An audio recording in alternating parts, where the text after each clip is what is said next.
Я оце дивлюся на все це. Мені хочеться самому бути корінням, жити тут. Друзі, всім привіт! Дмитро, Полтавщина, канал Сад з любов'ю. Середина жовтня, майже 25-й рік. Я в саду. І знаєте, колись мене в сільськогосподарську академію не прийняли навчатися на початку цього тисячоліття. Цікава така історія. Кому цікаво, напишіть в коментарях, зніму окреме відео, чому це так сталося, як то відбувалося. Але вдалося мені пройти дуже простий конкурс на навчання в педагогічному університеті на фізматі. Фізмат мені подобалась, фізика, математика, я його закінчив також на відмінно. І я про системний підхід, про висоту, про ширину, про довжину, про глибину мислення, системний підхід в житті, в саду і так далі. Тому сьогоднішнє відео про глибину, про коріння, про те, як про нього краще дбати, про коріння наших кущів, дерев в наших садах. І поділюся з вами власним досвідом, як то я роблю в своєму саду і чому саме так. Тому, кому такий підхід до саду цікавий, підписуйтесь на наш канал. Буду вам за це дуже вдячний. Діліться власним досвідом. Він мені також важливий, цікавий, корисний. Погнали! Знаєте, чомусь ми з вами прагнемо до якогось екологічного життя, жити на свіжому повітрі, їсти нормальні природні речі, вирощувати природні.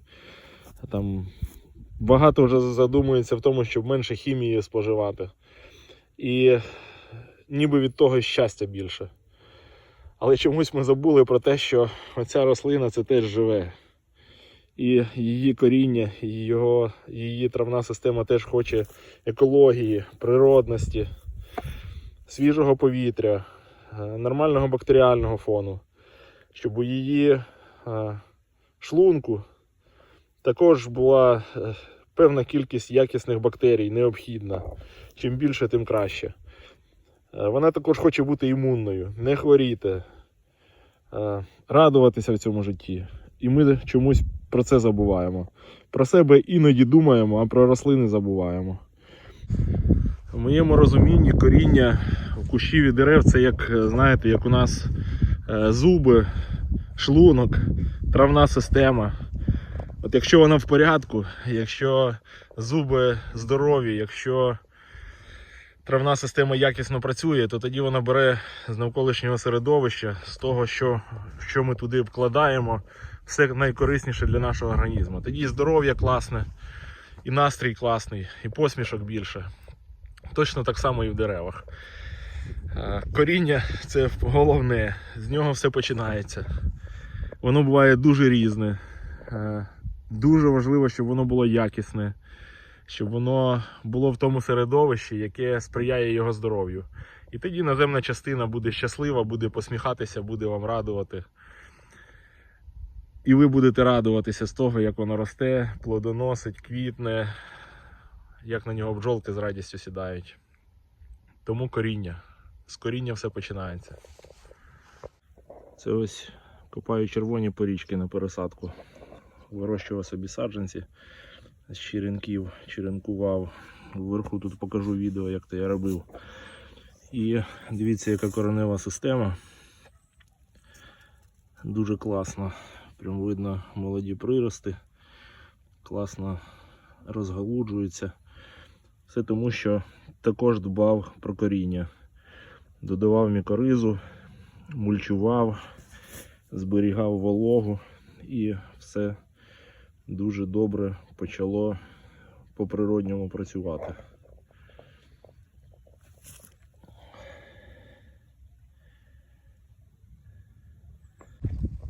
От часто зустрічаю таку штуку. Хворіє там дерево чи кущ, щось у вашому саду. І там перше питання, що робити? Або ще частіше задають питання, чим бризкати. І знаєте, це хтось каже там, та нічого не допоможе, я вже 8 разів бризкав, нічого не допомагає в цій ситуації. І я розумію, що це болить шлунок, наприклад. І ми в нього заганяємо 8 хімічних препаратів в цей шлунок. Уявіть обличчя тих бактерій, які зустрічаються з цими препаратами, які падають зверху на них. І, звісно, вони всі гинуть. Шлунок то перестане боліти, можливо. Але через тиждень знову заболить. Бо ми ж цим прибили все, що там було природою закладено, все, що там корисне, прибили хімією і хочемо, щоб імунітет наш був сильний. А імунітет – це реакція на зовнішні загрози. Він тренується. Це як ми закаляємося, як ми займаємося фізичними вправами для того, щоб наш організм був готовий до зовнішніх загроз. Те ж саме і в рослин. Ми маємо створювати навколо них умови, особливо в корінні, щоб вони були здорові, імунні. І це не про хімію, це про природнє середовище. Ми маємо корінню створювати природнє середовище для його розвитку. Бактерії, гриби, жучки, павучки. Все має жити там, пісяти, какати на коріння, біля коріння. Це найкращі природні органічно-мінеральні добрива. Для цього треба створити умови. І коріння буде здорове. Здорове коріння, здорова рослина, здорові плоди, не треба ніякої хімії, посмішки на обличчі яблук, посмішки на обличчі тих, хто його вирощує. Такий мій підхід. Дивіться, оце кращого органічного середовища для коріння я ще поки що не знайшов. Там під мульчею ліс. Найкращий антибіотик для коріння живих рослин. Перевірений мільйонами років. Це ось приклад турботи про коріння малини. Вирішив тут зробити нову грядку розума, досадити нової з цієї сторони і з цієї сторони також. А отут колись була дуже класна малина, відновлювалася кілька років сама, а потім, коли на Полтавщині перестали йти дощі, от буквально ці 2 роки, просто сухо, я не знаю, як вона витримує. Я бачу, що вона почала пропадати і перестала відновлюватися. Потужних пагонів немає, тому вирішив потурбуватися про її коріння. Це грядка розума, яка зроблена весною. Вона ще не проявила себе повністю, там ще не повноцінно завелася вся та біота, черв'ячки і павучки. Але бачу, що малина на неї класно реагує. Тому вирішив далі продовжити це все для ягідників. Для нової малини вже зроблено. Це буде для смородини. А тут буде для порічок. Зараз буду їх саджати. Деревина. Залишилося промульчувати сіном. І отут почнеться двіжняк. Вздовж цього двіжняка саджаються кущі. І тут класно зберігається волога, природнє середовище біоти, мікроорганізмів. Друзі, от уявіть собі, яке буде щасливе коріння наших рослин, коли воно буде рости в таких умовах. В концентрації вологи під цією мульчею. В концентрації цієї органіки, яка під цією мульчею там перетворюється мікроорганізмами, черв'ячками, павучками в класне натуральне органічне добриво.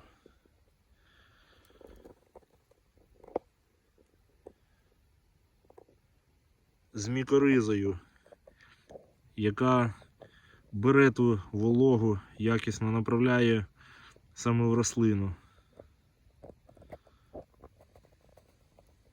Яка смачна для нього оця їжа органічна.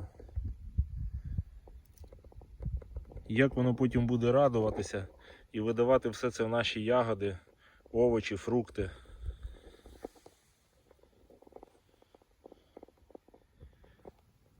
Я оце дивлюся на все це. Мені хочеться самому бути корінням, жити тут.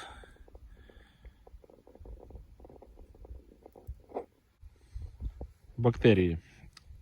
Їх сюди можна заселити за допомогою ефективних мікроорганізмів, ембокаші так звані. Продаються вони у виробників, в тому числі українських класних виробників. Можна не заселяти, можна чекати, коли вони тут почнуть з'являтися в природній в органіці з тих, які живуть навколо. Для їхнього розвитку також потрібна волога. Вологу допомагає нам зберігати тут мульча. Це трава, органіка з городу, скошена трава, сусідська трава, якщо вона їм не потрібна, сіно якесь вже може там протрухле. І отам бактерії всередині дуже класно розвиваються. Там температура стає навіть трохи вища за навколишнє середовище. Тому грядки Володимир Розум назвав теплими грядками. Бо дійсно температура в них там відрізняється. Гриби. Їх також варто заселити на коріння. Це значно пришвидшить процес симбіозу і покращить життя цієї рослини. Для заселення я використовую мікоризу. Класна штука, перевірена. Ось вам приклад. Покажу зараз, як це використовується. Це вам приклад мікоризованого коріння, яке з дитинства в черенках закладалося з мікоризою. Воно живе, воно росте. Оці всі білі волоски на ньому – це нові прирости. От жовтень зараз, майже середина жовтня. Дивіться, як активно росте коріння. І воно буде рости до температури 2, 3, 4 градуси ґрунту. Тобто ще, я думаю, місяць точно буде рости. І ось приклад експериментальний. Це підщепа ММ106 до яблуні. Вона не мікоризувалася при посадці. Просто для експерименту я вирішив зробити, подивитися, як це все буде. От вам приклад. Коріння якесь є, пускає нові прирости. Звісно, я зараз її буду саджати. Це яблуня, сам я її щепив, Еверест. Листя я вже обрізав. Приріст дала гарний, прищепа. Але коріння таке собі. Еверест для того, щоб краще запилювалися інші яблуні в саду. Посажу, додам мікоризи, подивимося, як вона ростиме в нових умовах з мікоризою. Має бути цікаво. Ось вам викопав яму під яблуню і 40 см повністю сухо. Взагалі вологи немає, тому про коріння маємо дбати. Про посадку саджанців є окреме відео. Зроблю посилання на нього в описі до цього відео, і вгорі тут також можна перейти подивитися. В деталі не буду зараз заглиблюватися, покажу лише, як я поселяю сюди мікоризу. Беремо ложку. І важливо зараз притрусити коріння і землю, де воно буде рости. Потім все це можна просипати землею. Коріння можна змочити водою, щоб мікориза краще пристала. І потім, коли вже вирівняєте саджанець, гарно пролити водою, пару відер точно треба. Хай собі гриби там роблять свою справу разом з корінням. При цій температурі в жовтні, я думаю, ще місяць, можливо навіть 1,5, вона собі там буде працювати, створить симбіоз і піде собі зимувати спокійно. разом з корінням. Оце ви її собі там заселили і більше робити нічого не треба. Буде вона собі жити, поки буде живе коріння. Робиться це один раз на все життя дерева і кущів. Якщо ви заселяєте її в свій сад, вона собі там по корінню розмножується, розходиться, і сад стає набагато здоровіший і якісніший від того. Є важливе застереження, бо мікориза – це гриб, і він також боїться хімії. Тому, коли ви саджаєте і хочете, наприклад, додати туди триходерму, такий агресивний гриб, корисний для дерев, то краще це робити в різний період часу. Спочатку мікориза, хай вона приживеться, створить симбіоз, розплодиться, а потім там через якийсь час заселяйте туди триходерму. Також точно певні місяці варто відмовитися, поки все там почнеться, весь процес, відмовитися від системних препаратів. Багато чую думок, коли кажуть осіння обробка, шараште системними препаратами, щоб дерево було здорове. Ну, я посміхаюся, бо здоров'я дереву це навряд чи додасть. Пожежу гасити можна, але пожежа – це коли вже горить. Важливо, щоб не загоралося. Для того, щоб не загоралося, гриби і бактерії, і волога. І тоді системні препарати не потрібні, а навіть шкідливі стають, бо вони також в корінні проходять вниз туди, під землю і шкодять мікоризі. Шкодять тому, що там створилося природою, що додає щастя дереву, а системні препарати його вбивають.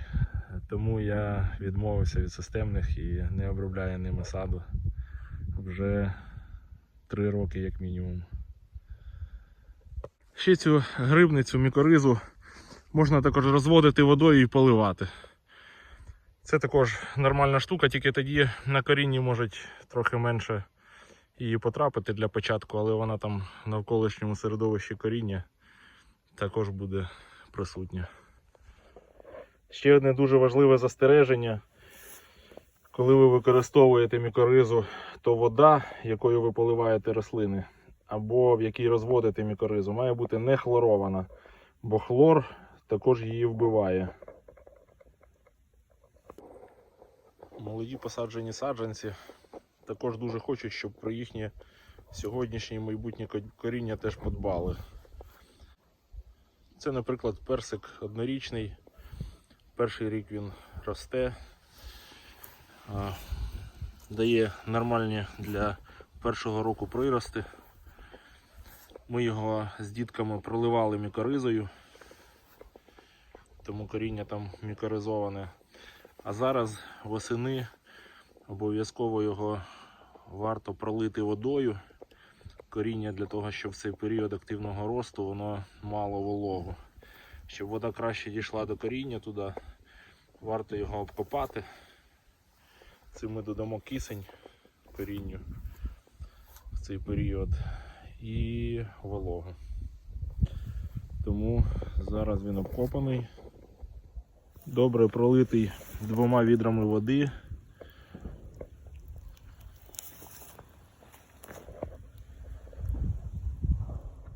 І промульчований.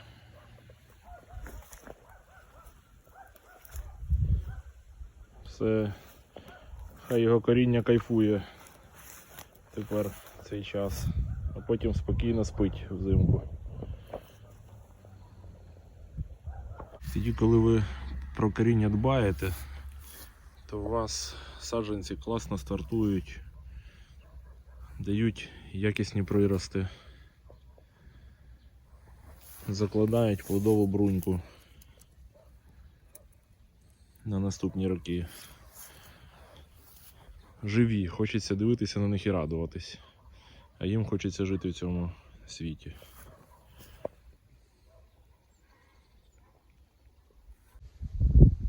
Тому, друзі, дбаємо про коріння, воно нам віддячить. Дякую вам, що дивитесь. Дякую, що підтримуєте підпискою, коментарями. Це важливо. Всім багато любові. До нових зустрічей.